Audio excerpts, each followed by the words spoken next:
بسم اللہ الرحمن الرحیم۔ آدم خور وحشی، قسط نمبر 3۔ آقا یہ چڑھیل ہے۔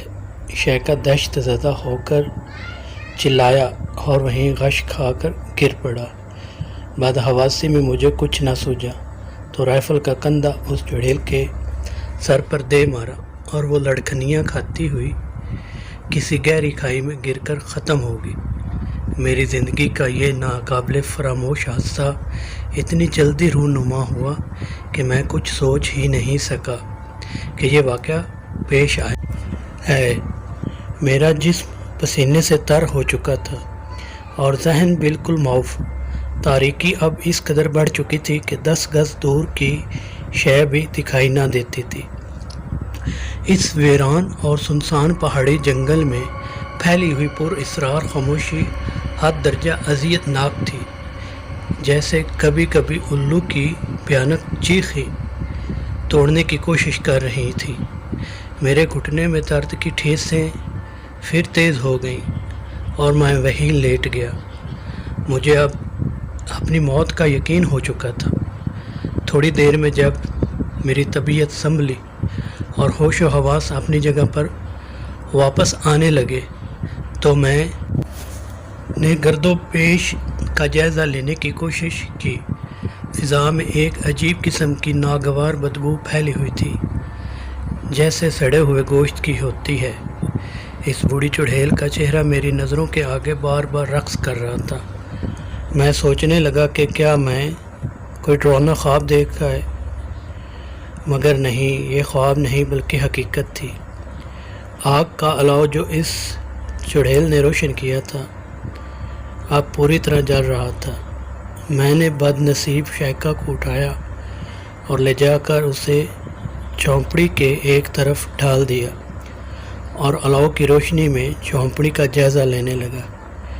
یہ جھونپڑی بالکل اسی طرز پر بنی ہوئی تھی جس طرز پر امریکہ کے ریڈ انڈینز اپنی جھونپڑیاں بناتے ہیں، یعنی گول اور اوپر سے مخروطی۔ میں نے محسوس کیا کہ جھونپڑی کے کونے اور گوشوں میں سے سڑے ہوئے گوشت کی بساند اٹھ رہی ہے۔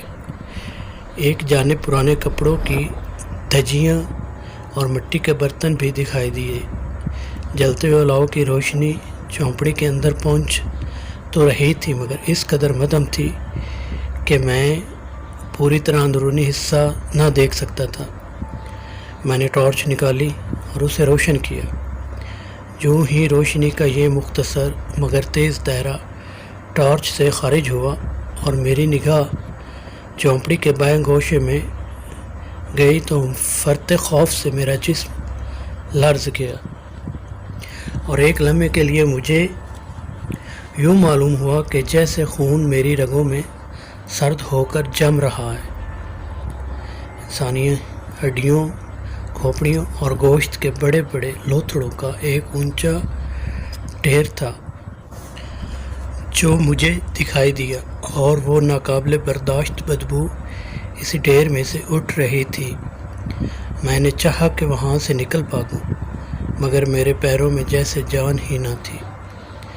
اپنی قوت ارادی جمع کر کے میں جھونپڑی سے باہر نکلا۔ اب یہاں ٹھہرنا جان بوجھ کر موت کو دعوت دینے کے مترادف تھا۔ خدا معلوم یہ کیا بلا تھی جو انسانوں کو کھایا کرتی تھی، اور یہ خیال مجھے بار بار آیا کہ شاید ایسی ہی آدم خور چڑھیلیں قریب ہی کہیں موجود نہ ہو۔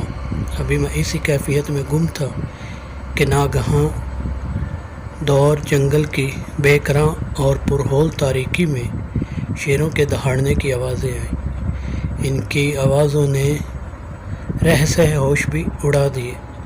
میری چھٹی حس ایسے موقعوں پر اچھی طرح بیدار ہو جایا کرتی، چنانچہ اضطراب اور بے چینی کی ایک زبردست لہر یکلخت میرے اعصاب میں دوڑنے لگی۔ مجھے یوں محسوس ہو رہا تھا کہ اب کسی بھی لمحے کوئی نامعلوم خطرہ نازل ہونے والا ہے۔ دفعتاً میں نے پہاڑ کے دامن میں ایک ہلکی سی آہٹ سنی، جیسے کوئی درندہ اپنے پنوں سے کھرچتا ہوا آگے بڑھ رہا ہے۔ یہ آواز لمحہ بلمحہ میرے قریب آ رہی تھی۔ میں نے آنکھیں پھاڑ پھاڑ کر دیکھنے کی کوشش کی مگر کچھ نظر نہیں آیا۔ دہشت سے میرے جسم کے رونگٹے کھڑے ہو گئے۔ رائفل میرے دائیں ہاتھ میں تھی اور یہی میرا آخری سہارا تھا جسے میں خطرے کے وقت استعمال کر سکتا تھا۔ میں جھونپڑی سے باہر نکلا تو الاؤت سے تھوڑے فاصلے پر شائقہ بے ہوش جسم پڑا دکھائی دیا۔ خدا معلوم وہ مر چکا تھا۔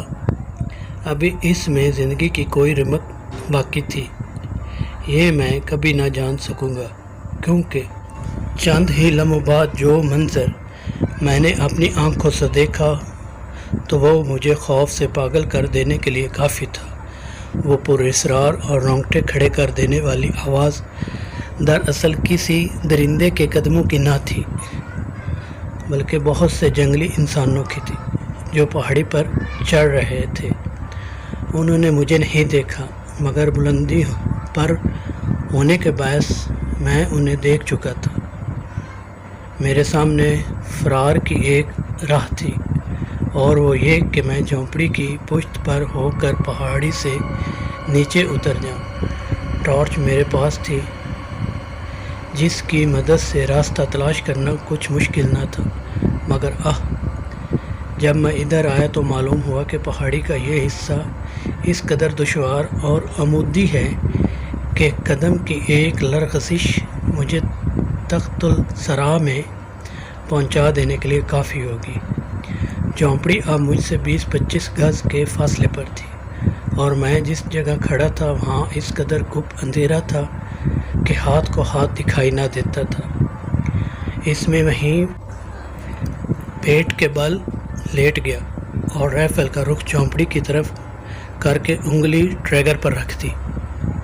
سوکھی شاخوں کا جلتا ہوا لو اب بجھنے کے قریب تھا اور اس کی مدھم روشنی میں شائقہ کا بے ہوش جسم صاف دکھائی دے رہا تھا۔ اتنے میں وہ وحشی اوپر چڑھے۔ وہ تعداد میں 5 تھے، سب کے سب بالکل ننگ دھڑنگ، بالوں سے ان کا سارا جسم ڈھکا ہوا تھا۔ داڑھی، مونچھ اور سر کے بال اس طرح آپس میں مل گئے تھے کہ سوائے آنکھوں کے چہرے کا کوئی حصہ دکھائی نہ دیتا تھا۔ وہ بالکل ایک قد آور اور ریچھ کی مانند تھے اور حقیقت یہ ہے کہ اگر میں نے انہیں دونوں پیروں کے سہارے چلتے نہ دیکھتا تو انہیں ضرور ریچھ کی نسل کا کوئی درندہ سمجھ لینے پر مجبور ہو جاتا۔ شاید وہ اس بوڑھی چڑیل کی تلاش میں یہاں آئے تھے جو انہی کے قبیلے سے تعلق رکھتی تھی، مگر وہ انہیں کہیں نظر نہ آئی۔ شائقہ کو انہوں نے اب تک نہیں دیکھا تھا۔ پہلے میرے جی میں آیا کہ رائفل سے اندھا دھند فائرنگ کر کے ان خون آشام موذیوں کا ہمیشہ کے لیے قصہ پاک کر دوں، لیکن اس خدشے سے رک گیا کہ اگر میرا نشانہ خطا ہو گیا اور ان جنگلی میری موجودگی کا پتہ چل گیا تو ان کے منہ کا لقمہ تر بننے سے مجھے کوئی معجزہ ہی بچا سکے گا۔ دفعتاً انسانی شکلوں کے ان درندوں کے منہ سے بھیانک چیخیں نکلی اور میرا کلیجہ لرز گیا۔ انہوں نے شائقہ کو وہاں پڑا ہوا دیکھ لیا تھا اور اب خوشی سے چلا رہے تھے۔ وہ خونخوار بھیڑیوں کی طرح اس بد نصیب سپاہی کی طرف جھپٹے اور جونکوں کی مانند اس سے چمٹ گئے، شاید وہ اس کا خون پی رہے تھے۔ پھر میں نے دیکھا کہ کسی ہتھیار کے ذریعے انہوں نے لاش کے ٹکڑے ٹکڑے کیے اور جلدی جلدی کچا گوشت چبانے لگے۔ یہ منظر اس قدر دہشت انگیز تھا کہ میرا بدن برف کی مانند سرد پڑ گیا۔ میری آنکھوں کے آگے پہلے شرارے ناچنے لگے اور پھر میں جیسے تاریکی کی اتہا سمندر میں ڈوب گیا۔ ڈاکٹر نے لاڈبل کی یہ پراسرار داستان کچھ اس انداز سے سنائی کہ ایک مرتبہ تو دہشت کی لہر میرے جسم میں دوڑ گئی۔ میں نے اس سے پوچھا لاڈبل اب کہاں ہے؟ اس نے بتایا لاڈبل کی جان تو بچ گئی، لیکن اس حادثے نے اس کا ذہنی توازن درہم برہم کر دیا تھا۔ بعض اوقات وہ راتوں کو سوتے سوتے چونک کر چیخنے لگتا تھا۔ بعد ازاں اسے جبری رخصت پر اپنے وطن واپس بھیج دیا گیا، اور اب مجھے کچھ علم نہیں کہ وہ زندہ ہے یا مر گیا۔ جب میں نے ڈاکٹر سے اپنے اس شبے کا اظہار کیا کہ کیا ہمیں لاڈبل کی روایت پر یقین کر لینا چاہیے، تو وہ کہنے لگا مجھے اس حادثے کی صداقت پر اس طرح یقین ہے جیسے کل سورج مشرق سے طلوع ہوگا۔ وہ جھوٹ اور گپ بازی کا عادی نہیں تھا، اور اس نے مجھے بعد میں کئی مرتبہ وہاں لے جا کر نہ صرف وہ جھونپڑی دکھائی بلکہ انسانوں کی ہڈیاں اور کھوپڑیاں بھی دکھائی تھیں، جو یقیناً اب بھی وہاں موجود ہوں گی۔ اس رات میں آرام سے نہ سو سکا، اور سونے کا سوال کیا تھا، مجھے نیند ہی نہیں آتی۔ بار بار یہی خیال ذہن میں گردش کرتا تھا کہ کیا واقعی آدم خور انسانوں کی کوئی نسل ہے جو انائی کے جنگلوں میں بستی ہے، یا محض لاڈبل کے فریب و تخلیل کی کرشمہ سازی ہے۔ انسانی فطرت میں تجسس کا جو مادہ فطرت نے رکھ دیا ہے، وہ اسے چین سے بیٹھنے نہیں دیتا۔ میں نے دل میں تہیہ کر لیا، خواہ کچھ بھی ہو، میں خود اس معاملے کی تحقیق کروں گا۔ صبح جب میں نے ڈاکٹر کے سامنے اپنا ارادہ ظاہر کیا تو اس نے کانوں پر ہاتھ رکھے اور صاف جواب دے دیا کہ وہ اس خطرناک ترین مہم میں میرا ساتھ دینے کی حماقت کرنے کا کوئی ارادہ نہیں رکھتا، بلکہ اس نے مجھے بھی سمجھانے اور اس ارادے سے باز رکھنے کی کوشش کی، مگر میرے سر پر تو قضا کھیل رہی تھی۔ میں نے ایک نہ سنی، اور اب مجھے تسلیم کرنے میں کوئی شرم محسوس نہیں ہوتی کہ اگر میں ڈاکٹر کی نصیحت مان کر اپنا ارادہ ترک کر دیتا تو وہ اذیت ناک حادثہ پیش نہ آتا جس کی بدولت میری زندگی اب مردوں سے بدتر ہو چکی ہے۔ کئی مرتبہ اس جان کنی سے تنگ آ کر خودکشی کا ارادہ کر چکا ہوں، مگر موت نہیں آتی۔ میری زندگی کے تجربات میں سے یہ وہ تجربہ ہے جسے میں شاید مرنے کے بعد بھی یاد رکھوں گا۔ آج بھی تنہائی کے وحشت انگیز لمحات میں جب چشم تصور سے ان حالات کا جائزہ لیتا ہوں جن سے مجھے دو چار ہونا پڑا، تو یقین کیجیے کہ اپنے ہوش و حواس پر شک گزرنے لگتا ہے کہ کیا واقعہ ایسا ممکن ہے۔ آدم خور وحشیوں کو دیکھنے اور ان سے دو دو ہاتھ کرنے کا جنون مجھ پر اس شدت سے طاری ہوا کہ بیان سے باہر ہے۔ کوئی نادیدہ اور پر اسرار قوت تھی جو کشاں کشاں مجھے شیروں کی وادی میں لے جا رہی تھی۔ کہانی ابھی جاری ہے۔